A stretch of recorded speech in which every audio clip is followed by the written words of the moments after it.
about this class in that we've only been watching.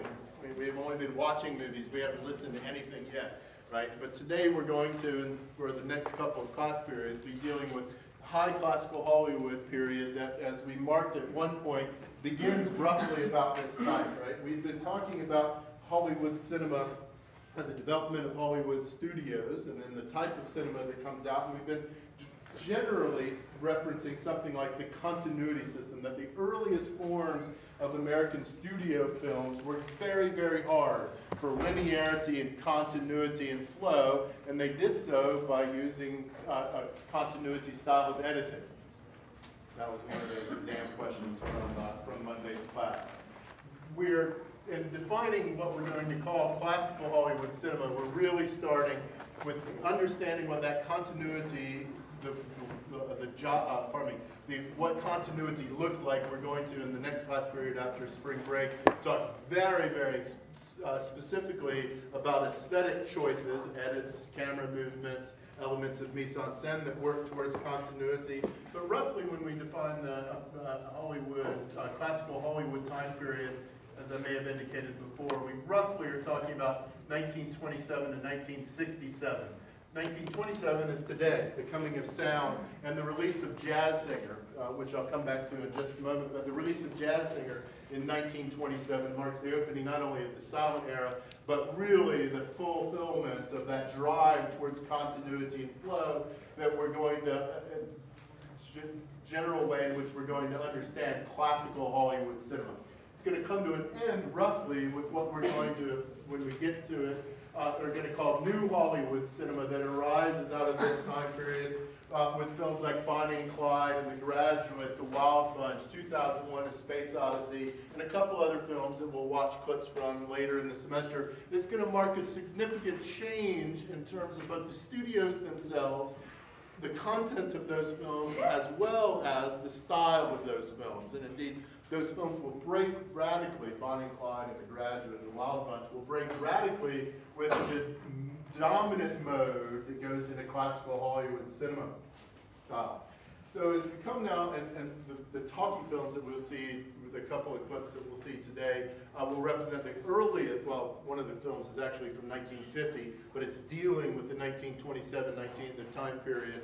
The film takes place during the coming of sound and involves the coming of sound. NHC is New Hollywood cinema, right? He was asking that. So we mark, again, as I suggest here, the opening of the dominant mode of classical Hollywood cinema with the release of Jazz Singer in 1927. I've defined it or marked it beside there, not that it is the first sound film, because sound has always been part and parcel with film, even though everything we've seen up to this point has been silent. One of the first images that we have, moving images that we have from Edison's studio, is of a guy playing a violin or something like that into, if you recall, our phonograph. Remember Edison's invention that was unbelievably popular at the time of his invention of cinema was the phonograph. And one of the first pictures, movie pictures that they ever took was of a guy standing right in front of this thing and playing his fiddle into it, right? Because if you recall, this was a microphone that then became a speaker as well to broadcast sound, but it would record and then burn it onto vinyl, just in the sense, almost exactly the same thing you think of as LPs, records, in that sense, right? Burned it into those things, and then another type of needle would reverse that and broadcast it. And so one of the first images that we have of moving pictures was incorporated with sound. All through the first decade to the 20th century, films are trying and struggling with sound, but they cannot integrate sound into the storytelling at all. The primary reason that they can't do this are technological reasons that have to do with synchronization and amplification. Remember, with synchronous sound, an audience hears exactly what it sees. There's another exam question, right? Remember when I was talking about that was when I gave my little in sync, right? Talking about the band in sync, right? That synchronous sound is that you hear exactly what you see. So if you see a crash, you hear a crash simultaneous, synced up with that thing. Other films before The Jazz Singer in 1927 had used sound, but they had not integrated sound into the storytelling. We know that sound was used in other ways. I think we saw a still from the book or something like that of, or I don't remember where it was, but of people standing behind the screen and they were making sound effects of all type, right? Those were synchronized, but only live, right? They were performed, the sound effects were performed live. They had these problems, again, as technological problems, the first being synchronizing. When earliest sound recordings, so we had the ability to record sound before we had the ability to record video, and the problem of synchronizing was that these two things were two separate machines. You had a machine that recorded sound. They would not, in early sound, in 1910, they were not recording on a phonograph, right? They had another, what you might call a tape-style machine that could record sound. Actually, they also burned on LP with another technology as well. But the problem with those is that they're two separate machines. And that whenever you have two separate machines that are supposed to work synchronously, you've got problems, because hooking them up so that they continuously operate synchronously is a significant problem.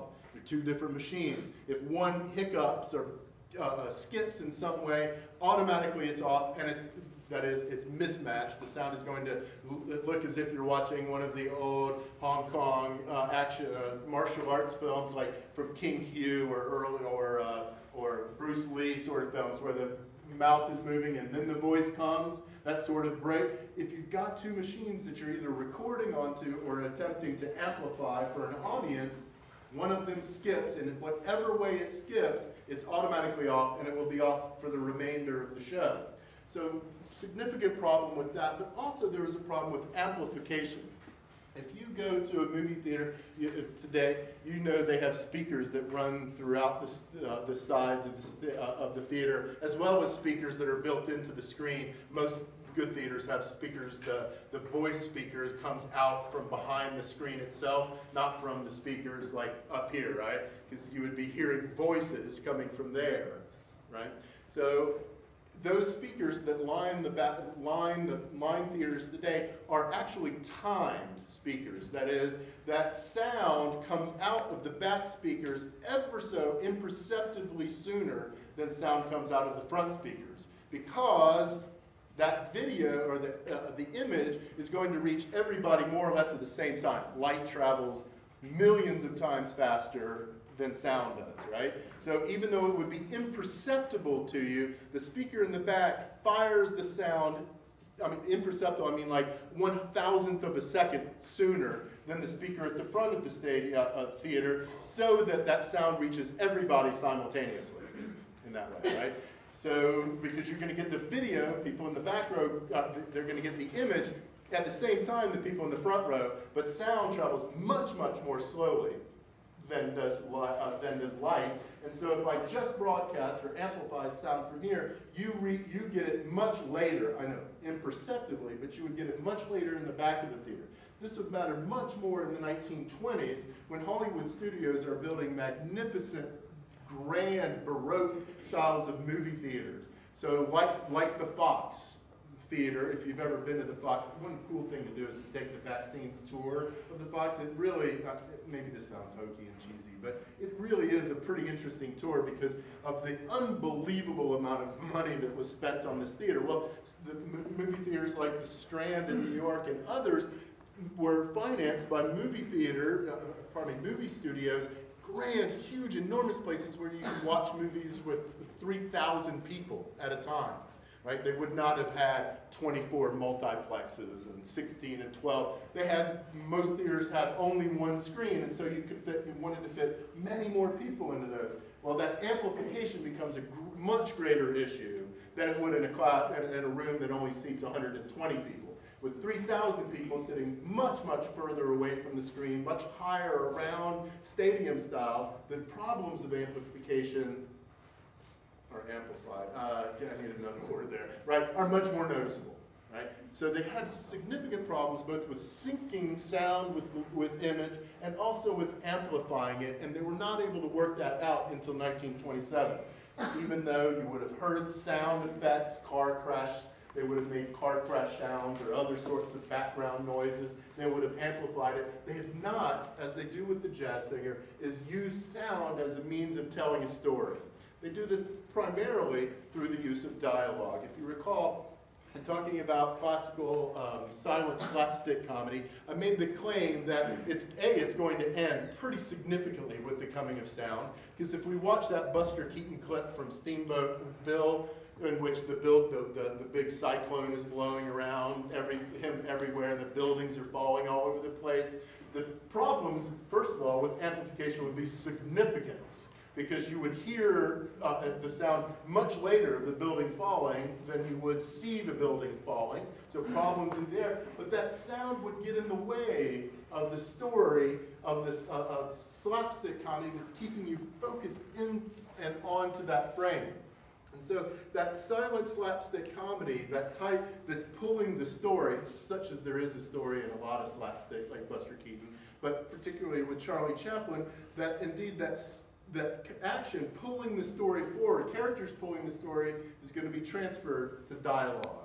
That I bet it's the case that we could go and watch Turner Movie Classics, the TV station, some movie from 1940. We could watch that movie and actually turn the video off and just listen to the movie, and you would get absolutely everything. All of the story information. You could say, I know that movie, just by listening to it. That is, it's going to transfer the physical style of the silent acting into words itself, right?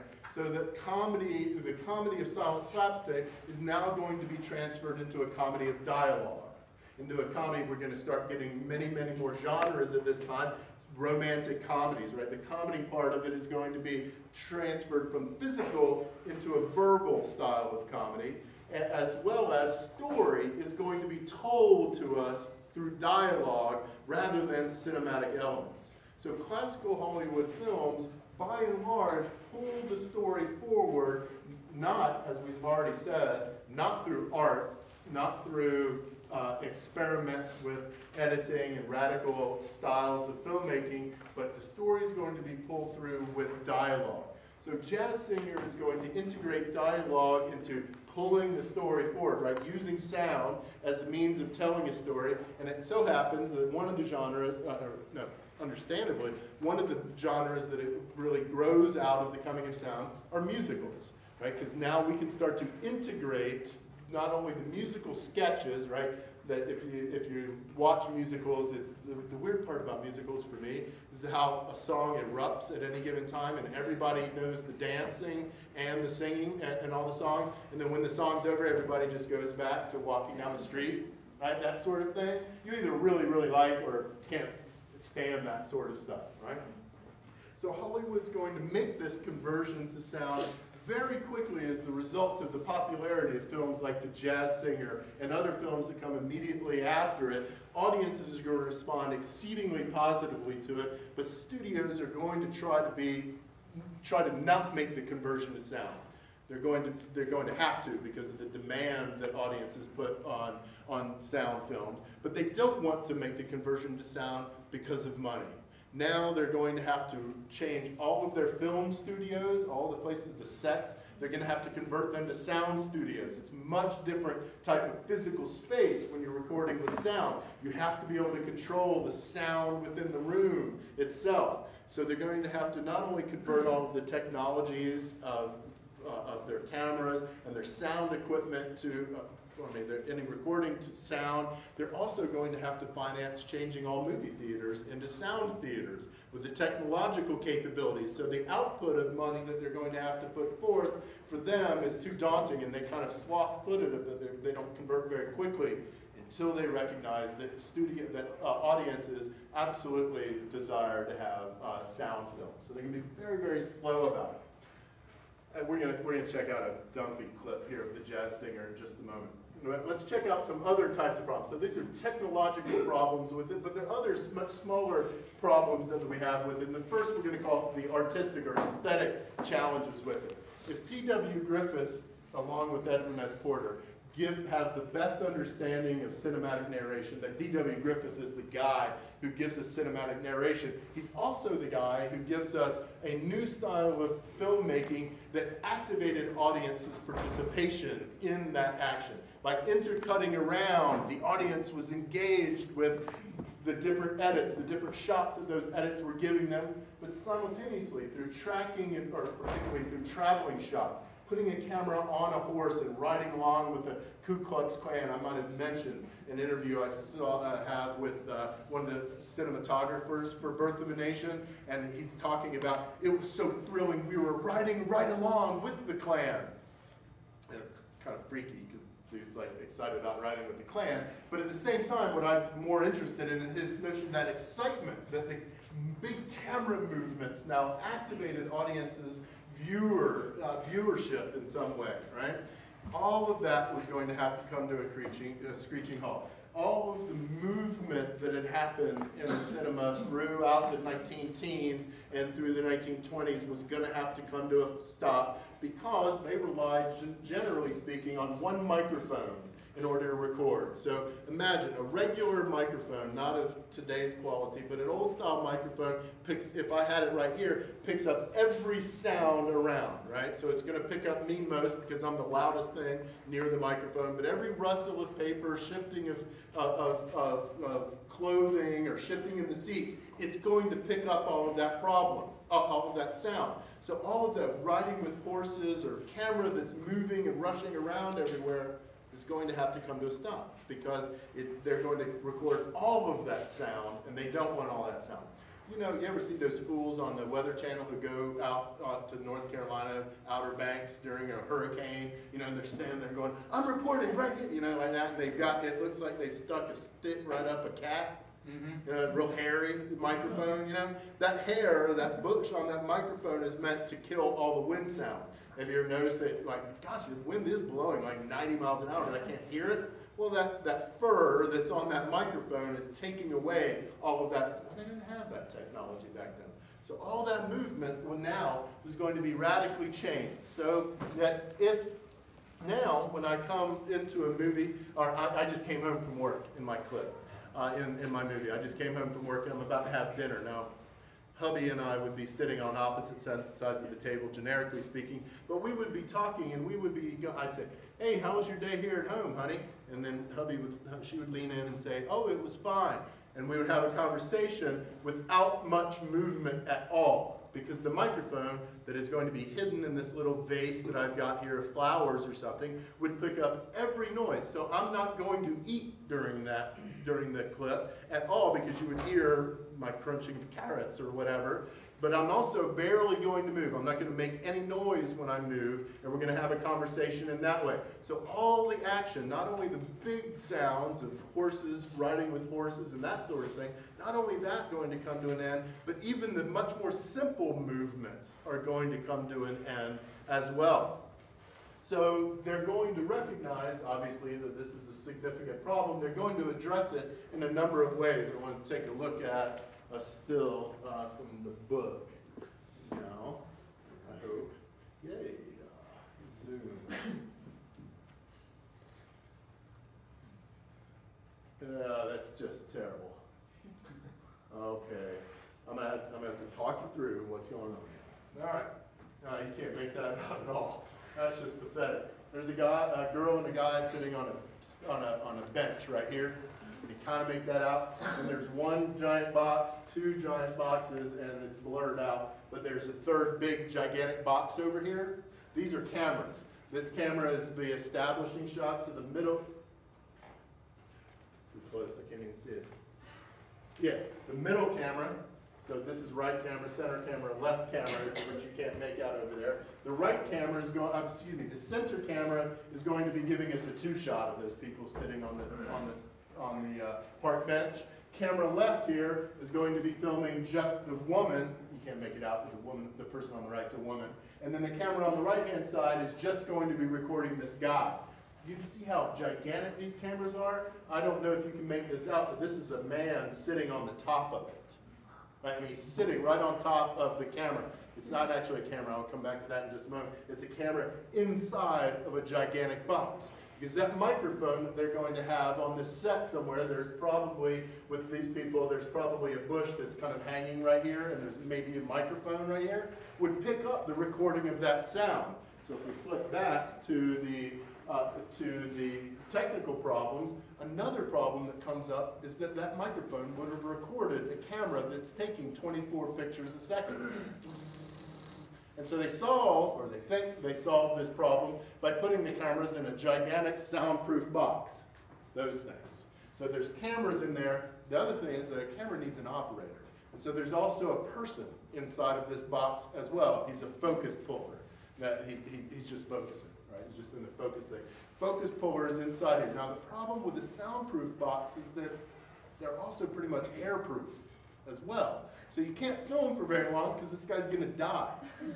After 4 minutes, he's gone, right? So you can only film for a little while until you have to open that thing up and let this guy come out gasping for air. So all sorts of aesthetic problems with the movement of camera. You can only limit, you can't have that depth action happening in the back, in the fore, middle, and background. You can't have that action going on back there because you're not going to be able to give it any sound whatsoever. So you start to limit the scope, the depth of field in which you can record.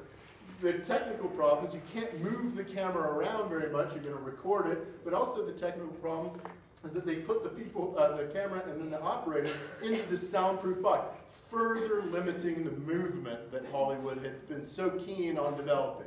That if German cinema was working for mood and atmosphere, or psychology, I don't remember what the right answer was. Mood and, I think it was psychology, right? Was the right. If they were doing this, we noted that Hollywood cinema was moving towards action. Well, with the recording of sound, all of that action, all of that movement was going to have to come to a screeching halt. So they recognized, okay, the cure is not to build a box into which put the camera and its operator, but it's to build smaller cameras, right? It really is the drive from that reduction of size that leads all the way to that you've got a mapped out, super, unbelievable computer in your pocket, right? That the drive towards decreasing size and technology is happening exactly at this moment. That they recognize, oh, better is smaller in this instance. And so they are able to bring the camera size, they work very, very hard to bring the camera size down as well. Then they can build then what they do is end up building blimps around the camera itself so that it mutes the sound that any camera would put out, right? Your cameras are silent. Our phone cameras are silent, but even your handheld cameras, they're silent. But back in the day, it was going taking 24 pictures a second. So they put that thing into what they called a blimp around the camera itself. Similarly, actually back to this picture for just one more moment. Okay, anyway, right, so we've got people who are right here, right? Guy sitting on the top of this big thing. You can't make it out, but here's another guy right here, right? He's also got a pole that's sticking out just like this. You can't quite make it out on that picture, but he's got a pole. It's called a boom, right? A boom mic. Of course that wouldn't go away. It's called a boom mic. So they address another one of these problems, the aesthetic problem here, by developing a boom. It's like a long fishing pole with a microphone on the end, right? So back in the day, when recording sound in the 20s up until 1928 time period, if you were filming me walking along, and it's a talking movie, you're filming me walking along, or two of us walking along, it would look like this. The camera's out there somewhere following, tracking us, right? Panning along as we walk. We would walk and we would be talking. You wouldn't hear anything until we got to Sunspot and go, yeah, it seems that's what we should do this afternoon. And then the person on this side's talking to me. We're talking probably into a microphone that's on a lamp that's hanging off of this post or something like this. And we talk and we go, well, let's go on. It's down like that. I would walk away from the mic. The boom addresses that problem because now a boom operator, can hold that pole and hold it over me as I walk around, right? So we can start to get back some of that mobility. Characters can move around within the frame and we can record continuous talking so that boom follows me around. If you've seen like Mel Brooks, the silent movie, and I can't think, oh, Spaceballs, I think, Spaceballs. You know that movie? Oh, yeah. That is a funny movie. I think plays around this where the boom comes down into the camera frame itself. You know, suddenly you see a microphone coming. Well, this is because somebody's, you know, you know, the boom operator's kind of falling asleep and letting the boom come down into the frame itself. Imagine the change that happens. That when I was describing that studios were a bit reluctant to make the conversion to sound, that the phrase that we all know about movies was invented or developed, you know, used in use for the first time ever. Quiet on the set. Had never been spoken before because it did not matter how much noise was going on because you were recording. In fact, directors would have said, okay, now look sad. I'm going to dolly into you. Look really sad there. Okay, here we go, close up. Okay, a little sadder. Good, good. The director would be directing the entire time, telling the actor what to do. That, okay, now slowly stand up. Slow, good. Now, okay, now walk this way. Right? He would be directing them all on. Now the phrase "quiet on the set" comes up, and we've got to have absolute quiet on a studio set because of the limitations of the microphone, early limitations of the microphone. Significantly as well, another problem were commercial problems. That if the star system, right, which Hollywood self-perpetuated, they sent out photographers with their stars.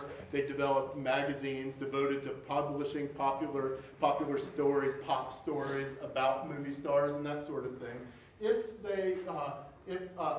In doing so, we also said about the star system that it more or less made actors into typecast characters. That an actor like Mary Pickford became typecast into the system. She was in a role in some movie, it did very well, so the producer signs her up for a 4 or 5 film contract, remember, under vertical integration, in which the studios owned all 3 aspects of a film's production. Another exam question. We said the first was production, that one of the ways in which they owned the people involved in film production, they owned them through contracts. So an actor would have been signed to a studio for, say, a 4 or 5 film contract. The producer, the most important person in film's production, all right, good. Some people like you're good. The producer would say, "You're pretty good. I'm going to sign you to a 5 film contract." Well, that meant that you were going to be in whatever movie I gave you.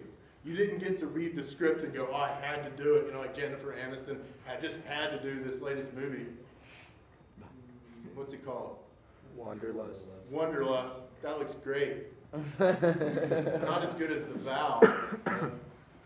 Anyway, regardless, right, she gets to pick. Well, back in the day, under that vertical integration system, she would not have been able to pick. I would have given her the role that she was going to be in. But of course, I know you just did really well in this role, so I'm going to keep you in that similar sort of role. You become a type character, right, acting the same type. Well, as that's going on through the teens and 20s, with the coming of sound, that ends the career of thousands of people in Hollywood. Both actors whose voices either did not connect with the type of character they had been typecast in. So, for example, someone like Mae West, who's a very famous silent and then talkie film star, one of the few people who was big before and after the coming of sound. She was, if they were in a Western or in a kind of a shady gangster type of picture, gangster with an R, type of picture, she was the saloon keeper. You know, she kept the ladies upstairs and the men downstairs happy, right? Anyway, and so her personality, she was a big, buxom woman who commanded and dominated any scene that she was in. Well, she was from Brooklyn, so she had a real Brooklyn ace, right? And that fits perfectly with her character that she's been fit. Tough, gritty, urban, all of that stuff. She can make it in the talkie era. Rudolph Valentino, the greatest lover of the time, right? He was totally typecast into the romantic lover type of role. He dies before the coming of sound, but he would never have made it in the sound era because he barely could speak any English.